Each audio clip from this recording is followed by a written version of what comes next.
ರಮೇಶ್ ಸಾಹೇಬರು ಹಿರಿಯರಿದ್ದಾರೆ. ಅವರು ನಮ್ಮ ತಂದೆ ಅವ್ರ ಜೊತೆ ಒಡನಾಟ ಇಟ್ಟವರು. ಅವ್ರು ಯಾಕೆ ಹಿಂಗೆ ಮಾತನಾಡಿದ್ದಾರೆ ನನಗೆ ಗೊತ್ತಿಲ್ಲ. ಅದು ಅಥೆಂಟಿಕ್ ಆಗಿ ಮಾತನಾಡಿದಾರ ಇಲ್ಲ ಅದನ್ನು ಗೊತ್ತಿಲ್ಲ. ಬಟ್ ಮೇಲ್ನೋಟಕ್ಕೆ ಅವ್ರ ಧ್ವನಿ ಅಂದಂಗೆ ಕಾಣಿಸುತ್ತೆ.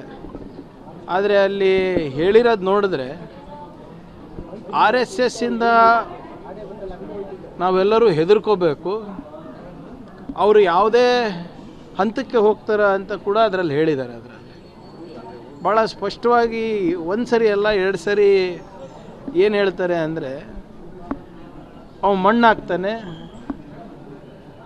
ಸಾಯಿ ಹೊಡಿತಾರೆ, ಆಮೇಲೆ ನೀವು ಹೇಳ್ದಂಗೆ ಅವಾಚಕ ಶಬ್ದದಲ್ಲಿ RSS ಅವರಿಗೆ ಬೈದಿದೆ. ಸೊ ಇದ್ರ ಸ್ಪಷ್ಟೀಕರಣ ನನಗಲ್ಲ, BJP ನಾಯಕರು ಕೊಡಬೇಕಲ್ಲ.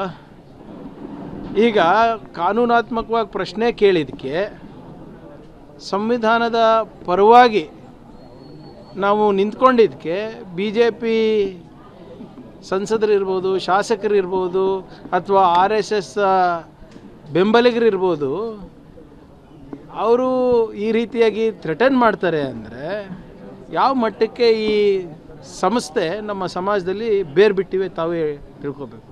ಅಂದರೆ if you are ready to threaten the home minister of Karnataka,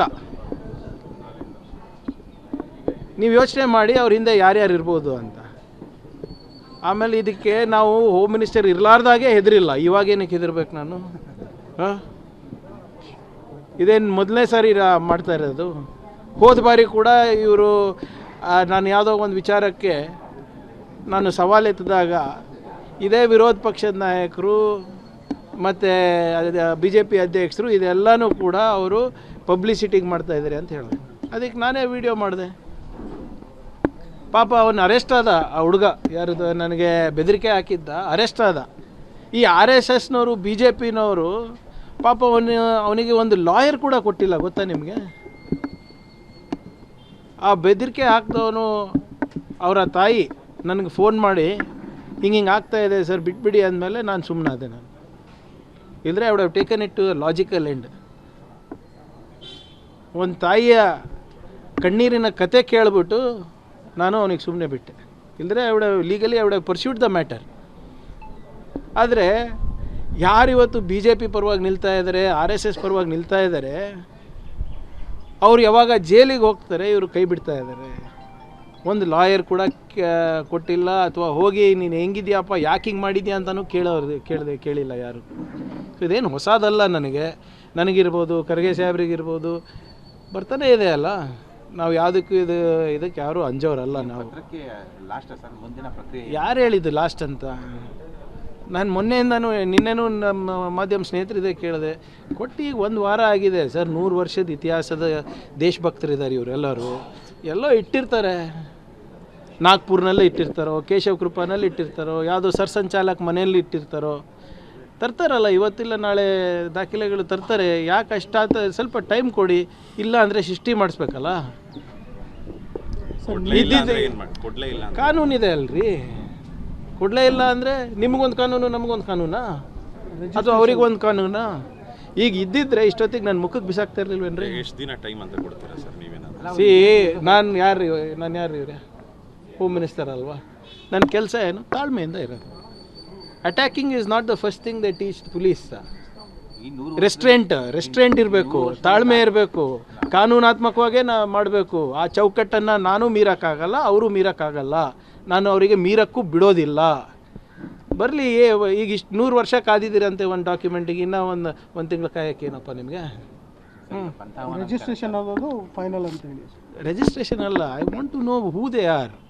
ಈಗ ಮೊನ್ನೆ ನೀವೇ ಕೇಳಿದ್ರಿ ನನಗೆ, ಪ್ರಿಯಾಂಕರ್ಗೆ RSS ಬಗ್ಗೆ ಯಾಕೆ ಕೇಳ್ತಾ ಇದ್ದಾನೆ, ಸುಮ್ಮನಿರೋದು ಬಿಟ್ಟು ಗೃಹ ಸಚಿವರು ಕೆಲಸ ಮಾಡಬಾರ್ದು ಅವರು ಅಂತ.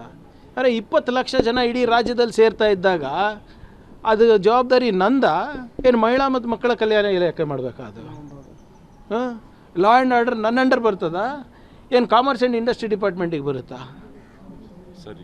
ಸೊ ಆದ್ದರಿಂದ ಇವತ್ತಿಲ್ಲ ನಾಳೆ ಬರ್ತಾರೆ.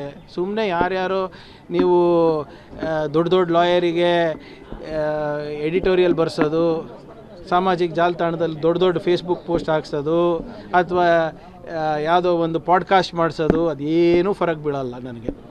ಅಥವಾ ನೀವು ಹೇಳಿಬಿಡಿ ಅಧಿಕೃತವಾಗಿ ಇವರು ನಮಗೆ ಲೀಗಲ್ ರೆಪ್ರೆಸೆಂಟೇಷನ್ ಮಾಡ್ತಾ ಇದ್ದಾರೆ, ಇವ್ರ ಜೊತೆ ಚರ್ಚೆ ಮಾಡಿ ಅಂದರೆ ನಾನು ನಮ್ಮ ಲೀಗಲ್ ಟೀಮ್ ಅವ್ರಿಗೆ ಕಳಿಸ್ತೀನಿ. ರಮೇಶ್ ಜಿಗಜಿಣಗಿ ಅವರು ಸರ್ ಆಡಿಯೋದಲ್ಲಿ ಇನ್ನೊಂದು ಮಾತು ಹೇಳಿದ್ದಾರೆ, ದಲಿತರಿಗೆ ಏನಕ್ಕೆ RSS ಅದು ಅವ್ರ ಮೆಂಟ್ಯಾಲಿಟಿ ಅಪ್ಪ, ಚತುರ್ವರ್ಣ ಮನುಸ್ಮೃತಿ.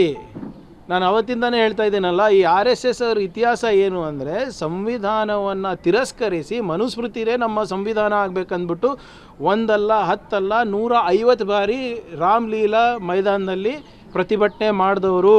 ಇದು ಅವ್ರ ಇತಿಹಾಸ, ತಿಳ್ಕೊಳ್ಳಿ. ಕಾನ್ಸ್ಟಿಟ್ಯೂಂಟ್ ಅಸೆಂಬ್ಲಿ ಡಿಬೇಟ್ಸು ಸಂವಿಧಾನದ ಅನುಷ್ಠಾನದ ಬಗ್ಗೆ ಮಾಡ್ತಿರ್ಬೇಕಾದಾಗ